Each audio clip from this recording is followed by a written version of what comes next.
Okay, a couple of things to note, Patrick, is that right about 90 degrees, wherever you feel the little detent right there, that is neutral. It won't, the shaft, the prop is not moving. When you go to about 30 degrees, you'll feel it kick in. When you go 30 or 40 degrees back, you'll feel it go reverse. You can,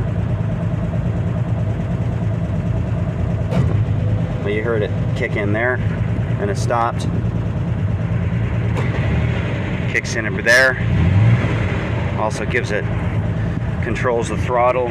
Another thing is, you see the alternator, it's showing amps there. RPM is working. It looks like the cylinder head temperature gauges are both working as well, and it's good to keep an eye on these. That one looks like when it's idling, it's about what it's calling 250, which is about right actually. And then this is 240. Are they exactly accurate? Who knows? But what you should learn is where the normal positions are on those, so you can maybe even mark it with a little piece of tape or something that shows you what normal operating range looks like. So if it goes outside of that, you know something's wrong. One thing that's really important is this seal that I put on here. That is what's sealing the engine compartment. So you get a suction here. Okay, so it's been idling here for a good 15 minutes on its own, and it looks like the head temperatures are somewhere around, let's call that 240, 230. That's what 70 degrees outside idle temperature is going to look like, and it's going to run hotter when on hotter days and when you're running it hard, but you need to pay attention to that temperature.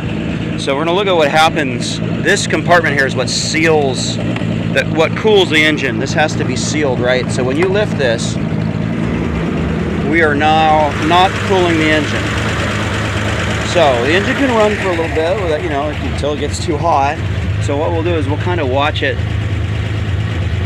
We'll kind of watch the gauge climb.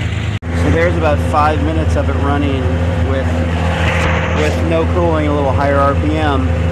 And you see both head temperatures are responding. So I'm going to right now put the cooling back on and we're going to watch it come down.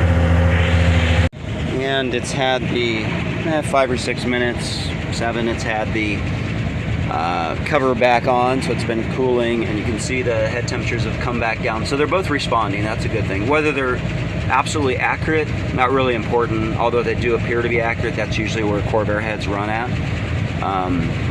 So they probably are within a few, 10, 20 degrees. But like I said, what's most important is that you understand where normal is, normal operating temperatures, and you keep an eye on that. But that's what's going to kill your engine is over temperature. So, don't run it very long without that cover on, because you're not cooling, but it can run a little while, but you can keep an eye on these head temperatures. And yeah, I think that's it.